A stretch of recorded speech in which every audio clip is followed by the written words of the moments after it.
Olá, hoje embarcamos em uma jornada de reflexão sobre o autoconhecimento, um tema que toca a essência de quem somos. O título desta reflexão é A Sonda da Alma. E essa imagem é muito poderosa, pois uma sonda é um instrumento, um equipamento que penetra as profundezas, que alcança o que está oculto. É o convite para iluminarmos as sombras do nosso ser. Pois bem, para iniciar essa sondagem, voltemos ao Antigo Testamento, ao profeta Jeremias, que viveu em um período de grande turbulência e de declínio moral em Judá, por volta do século 7 a.C. Jeremias, conhecido como o profeta chorão, não se contentava com rituais externos. Sua missão era chamar o povo ao arrependimento sincero, à transformação interior. O que é esse profeta chorão? Por que desse apelido, desse nome? Jeremias é chamado de profeta chorão ou profeta das lágrimas por três razões principais que revelam a profundidade do seu caráter. A primeira delas é a empatia e compaixão. Diferente de outros profetas que traziam mensagens de condenação com um tom de severidade ou distanciamento, Jeremias sofria profundamente com as mensagens que precisava entregar. Ele não via o povo como pecadores a serem punidos, mas como irmãos que estavam se destruindo. Ele dizia: pudesse a minha cabeça tornar-se em águas e os meus olhos em fonte de lágrimas, e eu choraria de dia e de noite os mortos da filha do meu povo. O segundo, o livro de Lamentações. A tradição atribui a ele a autoria do livro de Lamentações, que é um longo e poético lamento sobre a destruição de Jerusalém e o sofrimento do povo. O texto é carregado de uma tristeza profunda e de uma dor quase palpável pela queda da cidade santa. O terceiro ponto, solidão e perseguição. Jeremias teve uma vida muito difícil. Ele foi proibido de casar, foi jogado em cisternas, preso e ridicularizado por seus próprios amigos e familiares por pregar uma mensagem que ninguém queria ouvir. A sua choradeira, aqui entre aspas, não era fraqueza, mas o desabafo de um homem que carregava o peso de uma nação inteira em seu coração, sentindo-se muitas vezes sozinho em sua missão. Voltando então à nossa reflexão, a mensagem central de Jeremias, que é o coração da nossa reflexão, está em Jeremias capítulo 17, versículos 9 e 10. Diz assim: inconstante, acima de todas as coisas, é o coração, e débil como é, quem o poderá conhecer? Mas eu, o Eterno, esquadrinho o coração e examino o pensamento, para dar a cada um segundo os seus caminhos, segundo o fruto de suas obras. Jeremias faz um diagnóstico contundente.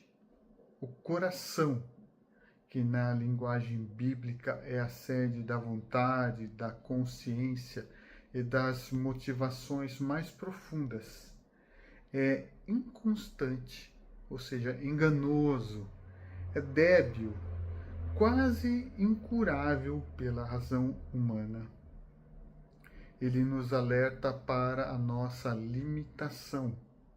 Por conta própria, somos cegos para as nossas próprias falhas. E o auto-engano é a nossa tendência natural de justificar ações erradas, de nos convencer de que somos melhores do que realmente somos. A raiz deste auto-engano é o orgulho, é o egoísmo, que juntos criam um espelho distorcido, embaçado, impedindo-nos de ver a verdade. Mas a esperança emerge, ela surge na segunda parte da mensagem. Mas eu, o Eterno, esquadrinho o coração e examino o pensamento.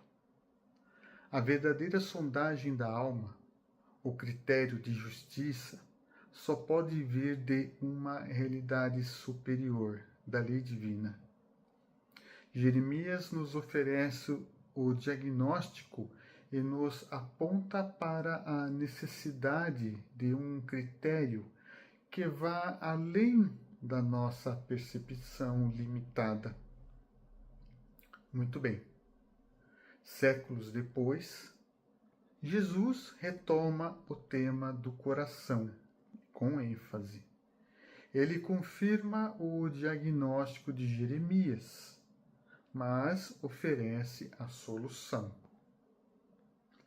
Jesus é claro ao afirmar que o problema reside no nosso interior. Em Mateus, capítulo 15, versículo 19, ele diz assim: porque de dentro do coração saem os maus pensamentos, homicídios, adultérios, roubos, falsos testemunhos, calúnias. O que sai da boca e se manifesta em nossas ações é apenas o reflexo do que realmente somos por dentro. A crítica mais severa de Jesus é dirigida àqueles que parecem bons por fora, mas estão cheios de malícia por dentro. Ele vê através das máscaras e exige uma sinceridade inegociável. Mas Jesus não apenas diagnostica, ele oferece a chave para a transformação. Em Mateus 5, versículo 8, ele diz assim: bem-aventurados os puros de coração, porque verão a Deus.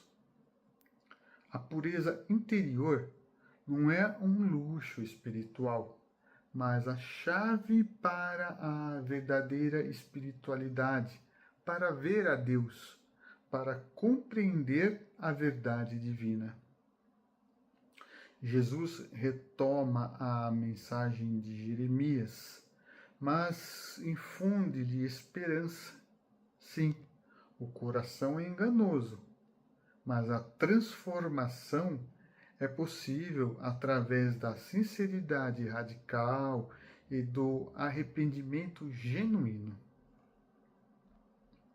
A máxima grega "conhece-te a ti mesmo", escrita no oráculo de Delfos e adotada por Sócrates como base de sua filosofia, atravessou os séculos e encontrou no Espiritismo a sua aplicação mais profunda e prática. Allan Kardec, em O Livros dos Espíritos, questão 919, pergunta assim: qual é o meio prático mais eficaz que tem um homem de se melhorar nesta vida e de resistir à atração do mal? A resposta é direta: o conhecimento de si mesmo. Para o Espiritismo, o autoconhecimento não é um conceito filosófico abstrato, mas uma necessidade prática para o progresso moral. O princípio é claro: ninguém reforma o que não conhece. Se não identificamos o egoísmo, como desenvolveremos a generosidade? O autoconhecimento é o primeiro passo imprescindível para a nossa reforma íntima. Aqui, a doutrina espírita lança luz sobre o diagnóstico de Jeremias. Por que o coração é enganoso? E a resposta está na reencarnação. Somos espíritos imortais em um longo processo de evolução. As tendências negativas, o orgulho, o egoísmo, a ganância, que cultivamos em vidas passadas, e até mesmo nesta atual, elas deixam marcas profundas. O coração enganoso não é uma maldição divina, mas o resultado de nossas próprias escolhas, a lei de causa e efeito. Essa perspectiva é libertadora. Se somos responsáveis por nossas imperfeições, também temos o poder de mudá-las. Não somos vítimas, somos agentes de nossa própria transformação. A reencarnação nos oferece infinitas oportunidades para corrigir essas tendências e nos aproximarmos da perfeição divina. O Espiritismo nos oferece uma metodologia para transformar a profecia de Jeremias em ação concreta.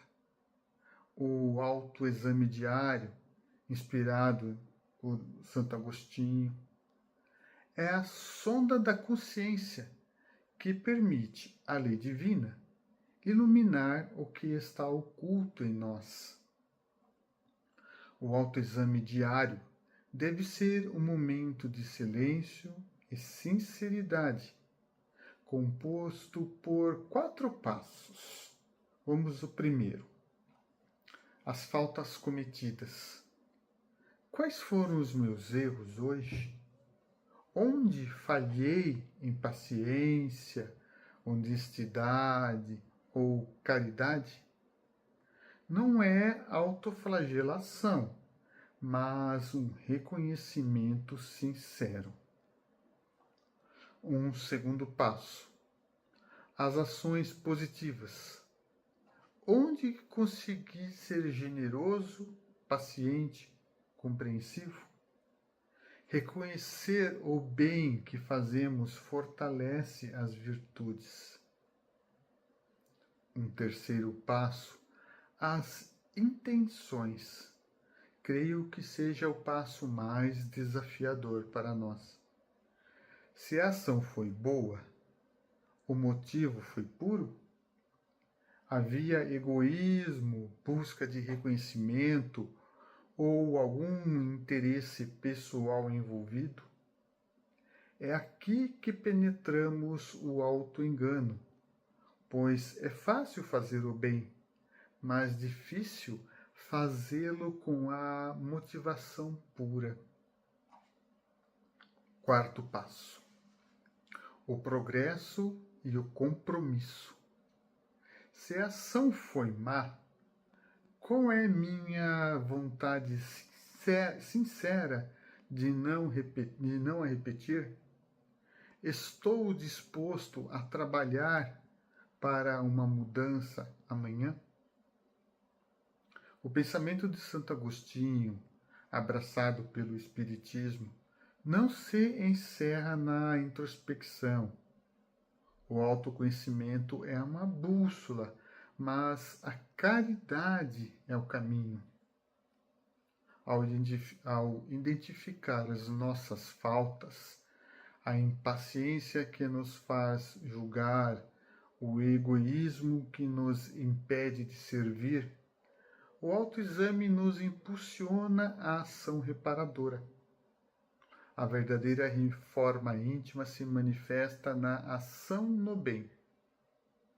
Onde falhamos em caridade, devemos agir com caridade. Onde o orgulho nos isolou, a humildade deve nos reconectar ao próximo. O autoexame é o diagnóstico, a caridade é o tratamento. Este exercício não exige um ritual complicado, mas sim sinceridade amorosa. O objetivo é identificar padrões, reconhecer fraquezas e fortalecer virtudes. Cada noite é uma chance de aprender com o dia que passou.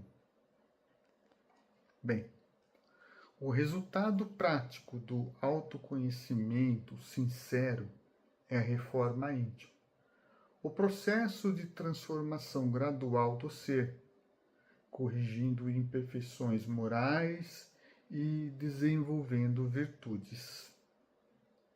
A reforma íntima é gradual. Não é uma mudança espontânea, mas o trabalho de toda uma vida, onde cada esforço sincero conta. É o rio que cava e aprofunda o seu leito, gota a gota. É integral. Não é apenas intelectual, mas uma transformação completa da mente, da emoção e da vontade. É sentir a necessidade de mudar e agir para mudar. A verdadeira religiosidade não está em rituais ou aparências. Está na ação e na transformação. É viver os princípios que dizemos acreditar.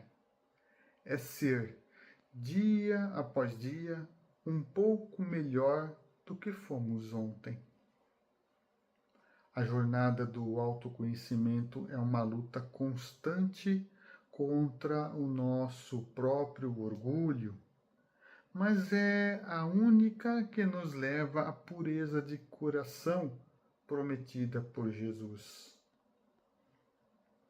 Que possamos, a partir de hoje, permitir que a sonda da alma penetre as profundezas do nosso ser, para que a lei divina nos ilumine e nos guie no caminho da evolução. Meu muito obrigado pela atenção, que a paz e a luz do Mestre Jesus permaneçam em nossos corações.